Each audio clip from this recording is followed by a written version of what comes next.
ሲሄድ እንኳን ሻው ሳይሰናበት ነበር ሄድ። በቃ ተረጋጋ። አንድ የሆነ ነገር መመለስ ስለማይቻል ጠንከር በል እባክህ። ቆይ ግን ከማረፉ በፊት ያየው አዲስ ነገር ነበር? እሺ ግን የሆነ ያየሁት ግራ ያጋባኝ ነገር ነበር። አባዬ ማታ ማታ ከስራ ሲመጣ የሚያደርሱበት መኪና እዚህ ቤት ውስጥ ልጅቷ ከታገተችበት መኪና ጋር ይመሳሰል።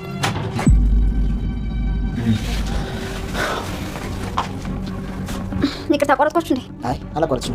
እኔ ልወጣ ስለመጣሽ አሩን በቃ እንደዋወላለን። እሺ ሰዓት ስለሄደ እንሂድ። እንዴ የት ልትሄድ ነው? እራስ እኮ ደርሷል። ደግሞ እዚህ አታድርም እንዴ? አይ አላድርም። አንዳንድ ማድረግ ያሉብኝ ነገሮች አሉ። ባይሆን ሌላ ጊዜ እመጣለሁ።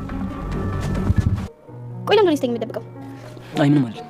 ምንም ካልስተኛ ሊሆን ምንም አይጠቅምሽም። ደግሞ ሁሉ ነገር ማወቅ አይጠበቅብሽም። እሱን ለኔ ተው። ነፍሰና እረፍ ያልኩሽ ልጅ። ቆይ ጭራሽ መደባበቅ ጀመር። እኔ በምንድን ነው ችግሩ? አይሆንም። ደግሞ ወደ ውስጥ እንግዲህ ይወርዳል። አይ እዚህ ጋር መቅበት ፈልጌ ነው የመጡት። እሺ ቁጭ። እንዴ አንተስ? አይ እኔ መቀመጥ አልፈልግም። አታወሪም እንዴ? ወንድሜ ነግሮሽ ነው አይደል? አይ ምንም አላለኝ። ገና ነኝ፣ ግን ለብቻዬ መሆን እፈልጋለሁ። እንዴ ፊትሽ እኮ ልክ አይደለም። ወይኔ ፊትሽ በጣም ብሏል። አሞሻል እንዴ? ደህና ነኝ፣ ምንም አልሆንኩም። ተኝቼ ስለቆየሁ ለዛ ነው። እራት እያስጨነቅሽኝ ነው። ቆይ ተናገሪ። ሰው አለ እንዴ? ንገሪኝ። ምንድን ነው የውሹ? መፍትሄ እንፈልግለታለን። ምንም አልሆንኩም እህቴ፣ እባክሽ ለብቻዬ ተኝ። ነገ በደንብ እንኖራለን።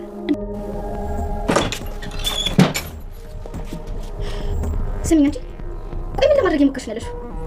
ለአዱ ምን ብትይ ነው እንደዚህ ስትቆም ስትቀመጪ የሚመለከትሽ? ምን ይሰጣሻል? ቆይ እዚህ ቤት በእንግድነት እንደመጣችሁ ረሳሽ እንዴ? ምን እንደዚህ ሁሉ ቦታ አለ ማለት?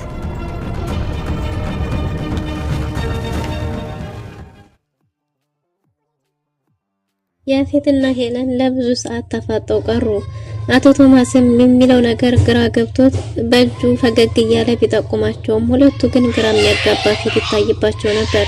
ለረጅም ሰዓት ተፋጠው ከቆዩ በኋላ ሰላም ተባብለው እንዴት ነህ ልጄ ሴት አለ ብትልም እሱ መምጣት እንዳልፈለገና ለተወሰነ ጊዜ እንደሚቆይ ነግሯት እሺ አንተስ መች ትመለሳለህ እያለችው ነበር።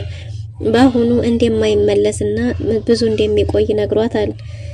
ሄለንም በሁኔታውም ሆነ በአመጣጡም ደስተኛ እንዳልሆነች ያስታውቃል። ኑኑ ያተኝታ በእንቅልፍ የሚያልፍልኝ ውሸት የሚሆን መስሏት እየተጠባበቀች ነው። ረጅም ሰዓት ተኝታ ብትነሳም ያው የተባለችው እውነት እንደሆነ እውነቱን መቀበል አቅቷታል። ሰላም ውድና የተወደዳችሁ ውድ ቤተሰቦች እንደምን አላችሁ? በያላችሁበት የዓለም ዳርቻ ሰላማችሁ ብዝት ትርፍ ይበል እያልን ዛሬም በአዲስና በትኩስ መተናል። እናንተም በቅንነት ላይክ፣ ሼር፣ ሰብስክራይብ እያረጋችሁ ቤተሰብ ታረጉን ዘንድ በትህትና እንጠይቃለን። ቤተሰብ ላረጋችሁን ሁሉ ከልብ እናመሰግናለን። በባለፈው ክፍል እንዴት ተመለከት ነው እንግዲያ ተከታታይ ድራማ ኑኑ ተመርዘሻል ተብላ ተመርዘሻል፣ HIV በደምሽ አለ፣ ከዚህ በኋላ መድኃኒቱን መጀመር አለብሽ ተብላ ነበር። በዚህም ሁኔታ ሳለች እንግዲህ ኑኑያት ተኝታ በእንቅልፍ ይለፍልኝ ይሄ ውሸት እንጂ እውነት ሊሆን አይችልም እያለች ከነፍሷ ጋር ግብ ይዛ ነበር። በዛ ላይ ደግሞ ወይ አቶ ያፌት መጥቶ በእንግድነት ወደዛ ቤት መጥቶ ነበር። ሄለንም ለመተዋወቅ ወደ ሳሎን ከወረደች በኋላ ስታየው ግን ሁለቱም ጥሩ እይታ አልነበራቸውም። የሆነ ነገር እንዳላቸው የሚያስታውቅ ነገር አለው። ያፌት እንግዲህ የአቶ ቶማስ የሚስት ወንድም ሲሆን እህቴን ያጣሁበትን ጊዜ መቼም ቢሆን አልረሳውም። ስለዚህ የጋሽ ሞትም እንደዛ ነው። እንዴት በድንገት እንደዚህ ነገር ሊፈጠር ይችላል? ምንድነው የተፈጠረው? እኔ ግን የሆነ ነገር ያለ ይመስለኛል እያለ እንደውም ወደ ሄለንም የሚያመለክት ነገር ያለው ይመስላል። ሄለንም ካሁኑ የሚሄድበትን ቀን የናፈቀች ትመስላለች እና አዶንያትም ስለ አባቱ ሀዘን መቋቋም እንዲያቃተውና የሚያረገው መላቀጥ እንደጠፋበት አቶ ቶማስ ለያፌት ሲነግረው ያፌትም ይህን ስሜት እኔም የዛ ጊዜ እህቴን በዚህ ሁኔታ ነበር ያጣሁት፣ አውቀዋለሁ ስሜቱን። እናም እንግዲህ እስቲ አዋራዋለሁ፣ ለሱ ከባድ ነው፣ በዛ ላይ በልጅ እድሜው መቀበል ይከብደዋል፣ መነሳት ይከብደዋል እያለ ነበር። እናም ወደ ፉቂጄ እዛው አናግራቸዋለሁ እያለ ሳለ ነበር አዶንያት የመጣው። አዶንያት መጥቶ እንዲያጎቴ መታሃል እንዴ ብሎ ካቀፈው በኋላ ስለ አባቱ ካጸናው በኋላ አይዞ መነሳት አለብህ መውደቅ የለብህም እያለው ነበር። እናም እላይ ጠብቀኝ፣ እዛው እናወራለን፣ ኤልሹንም እዛው ክፍሏ ያዛት፣ ሰርፕራይዝ አረጋታለሁ እያለ ነበር።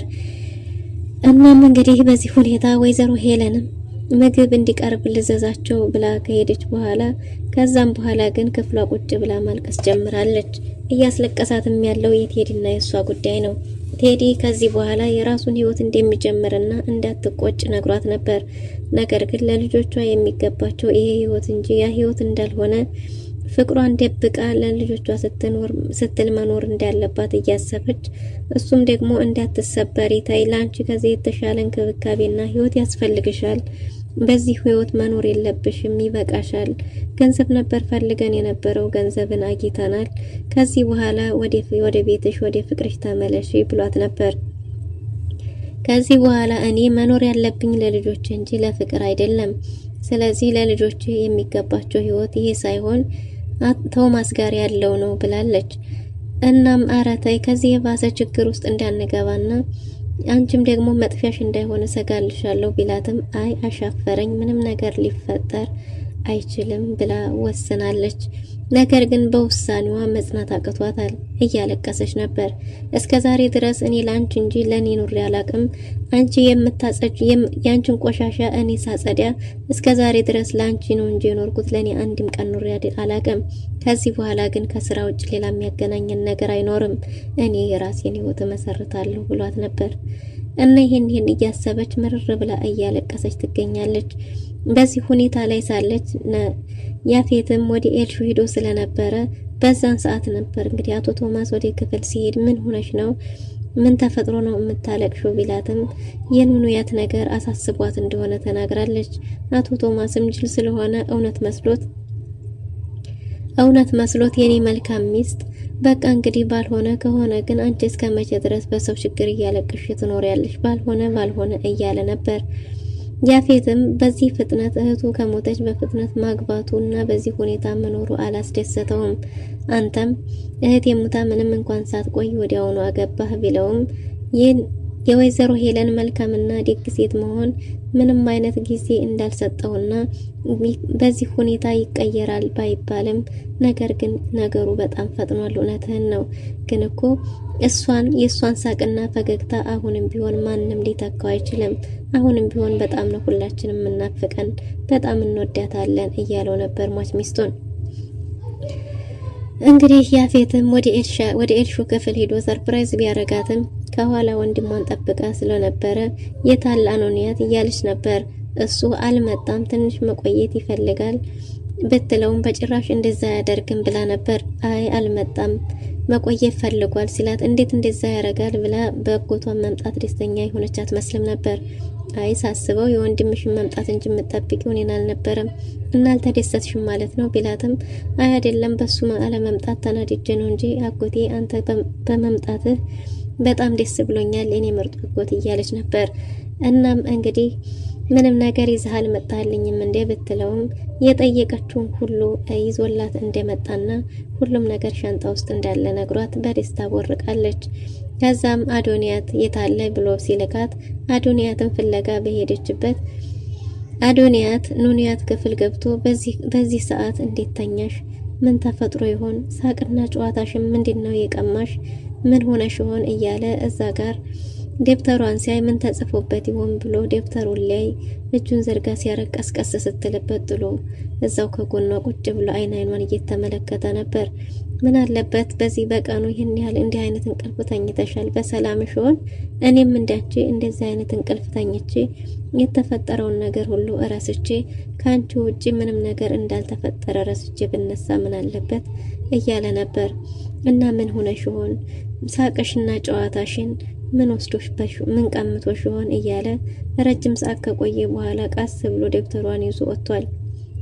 ቀስ ብሎ ደብተሯን ይዞ ከወጣ በኋላ በመኝታ ቤቷ በስተጀርባ በኩል በመስኮት ቁጭ ብሎ እየጠበቃት ነበር።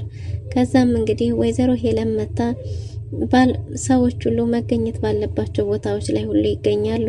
ባይሆን ጥሩ ነበር። እንግዲህ ምን ትወኛለሽ? ጽናቱን ይስጥሽ እንጂ ብላ ቁማ ብቻዋን እያወራች ነበር። አዶኒያትም እየተመለከተ ስለነበር ምን ይሆን የተፈጠረው? ይሄ ነገር ምን ይሆን? ምን ለማለት ፈልገሽ ይሆን? እያለ ደብተሩን ይዞ ለማንበብ የበለጠ ጓጉቷል። ምን ተፈጥሮ ይሆን የሚለው ነገር። እናም እንግዲህ ኤልሹም ጥሪው ብሏት ስለነበረ አዶንያት ልትጠራ ስትሄድ እዛ ክፍል ቁጭ ብሎ ስታዩ ከውጭ ላይ እንዲህ ነው ቆይ ሰራልሻለሁ እያለች ታናዳ ተመልሳ ሄዳለች። አዶንያት ክፍል ያፌት ሄዶ እያወሩ ነበር ስለ አባቱ ምን እንዴት ተፈጠረና በዛን ሰዓት ምን እንደሆነ ቢጠይቀውም ኑኑያት የታገተች የተባለው መኪናና አባቴ ከስራ ሲመጣ የሚመጣበት መኪና ተመሳሳይ መኪና እንደሆነ ተናግሯል። እና ብዙ የሚያጠራጥሩ ነገሮች እንዳሉ ስለዛ ነገሮችም ሊያወሩ ሲሉ ድንገት ጎሮሯቸው ላይ ቆማለች። ያፌትም መጠንከር እንዳለበት መበርታት እንዳለበት ነገሮችን አባቱን ገዳዮች ደግሞ የእጃቸውን እንደሚያገኙ እየነገረውና እያበረታው ሳለ አዶንያትም የሚያውቀውን ነገር ሁሉ ላጎቱ በዛን ሰዓት አዲስ ነገር ናቸው ያላቸውን ሁሉ ሊያጋራው እያለ ነበር። እንግዲህ ወይዘሮ ሄለን የመጣችው ወይዘሮ ሄለን ስትመጣ በቃቸው ሲል አታድርም እንዴ ብትለውም አይ አላድርም መሽቷል ሊሄድ ብሎ በጥሩ እይታ ሳይተያዩ አሁንም ጥሎ ከቤት ወጥቷል። አዶንያትም ብቻውን ስታገኘው በባለፈውም እኮ ከኔ ተለይታ ቶምን ላናግረው ስትል እንዲሁም ደግሞ አሁን ልታወራ የፈለግከው ነገር አለ እንዴ ሚስጥር ስታረገው በጣም ከፍቶኛል፣ መገለል ተሰምቶኛል። ያኔ እኮ ኑንያት ያልነበረች ጊዜ ስታወራኝ ለኔ ሁሉንም ነገርን የምታካፍለኝ መስሎኝ ነበር። እንደዚህ ድብቅ ትሆናለህ ብዬ አላሰብኩም ነበር ብትለውም ድብቅነት ሳይሆን ዝም ብሎ ነገር እንደሆነ ተናግሯል። እናም ልታዋጣውና ብዙ ልታዋራው ብትፈልግም ማውራት የምትፈልገው ነገር ካለ ይኸው አውራ አሁንም አለሁኝ ብትለውም እሱ በዚህ ሁኔታ ላይ ማውራት እንደማይፈልግና እንደደከመው ተናግሮ ከኑንያት ይዞት የመጣውን ደብተር ይዞ ሲወጣ አይተዋለች። እንዴ ይሄ ኑንያት ደብተር አይደል እንዴ? ምን ሊያረግለት ይዞት ነው? ምን ስራውን በቀላሉ ጀመርከው እንዲህ ይሻላል እያለች ወደ ወጥመዷ እያስገባችው ያለች ይመስላል። እናም እንግዲህ አዶንያትም እንደለመደው በውጭ ሄዶ እያነበበ ነበር። የተፈጠረውን ነገር በቀያቸው መኖር እንደሚፈልጉና ስለተፈጠረው ነገር ስለ እናቷ ድካም እናቷ እንዴት ሆና እንዳሳደገቻቸው እናም ደግሞ ከቤት ንብረታቸው አስወጥታ እነሱን ሜዲያ ላይ በሷ ምክንያት መውደቃቸው እንዴት አርጋ ኃላፊነቱን መውሰድ እንዳለባትና እንዴት አርጋ ከዚህ ጭንቀት ቤተሰቧን ማውጣት እንዳለባት በተደጋጋሚ ስትናገር ይሰማ ነበር። እናም እንግዲህ ይሄን ሲያነብ የኔ አበባ ችግርሽ ነው ወይ የኔ ተሳቂታ የኔ ተጫዋች እያለ ችግርሽ ቤት ነው እንዴ? ከጎንሽ ሁኜ አግዝሻለሁ፣ ችግርሽን እቀርፍልሻለሁ። ግን ምን ሆነሽብኝ ይሆን? ከቤት ተባራችሁ ነው እንዴ ለካ እያለ አዶንያት ደግሞ ሌላ የቤት ስራ ተጨምሮለታል።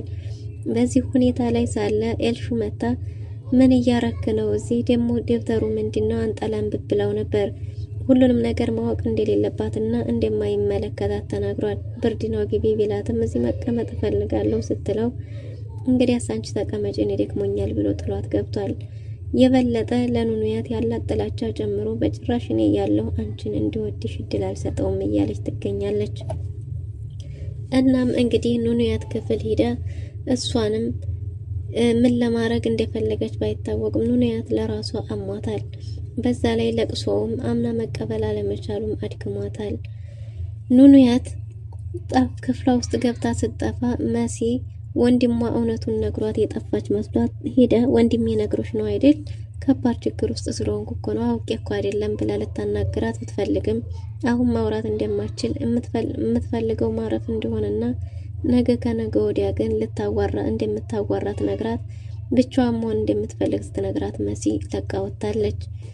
መሲ በስልክ የሚያወራት ፍቅረኛዋ የአፍቃሪዋ ሀሳቧን ጭንቀቷን የሚጋራት ግን በአካል ስለማታውቀው ማን ይሆን የሚለው መች ይሆን በአካል ተገናኝተን ፊት ለፊት ቆመህ በስልክ የምታወራኝ እያለች በሀሳብ እየተብሰለሰለች ትገኛለች። ኤልሻዴ ገብታ ኑንያትን ልታናግራት ብትሞክርም ምላሽ ባለመስጠቷ ተናዳ ፊቷን አዙራ ወደ እሷ ብትጠይቃትም ኑንያት አሁን ላይ መናገርም አቅቷታል። ውድና የተወደዳችሁ ለዛሬ የነበረን ቆይታ ይሄን ይመስል ነበር። በቀጣይ እስከምንገናኝ ድረስ መልካም ጊዜ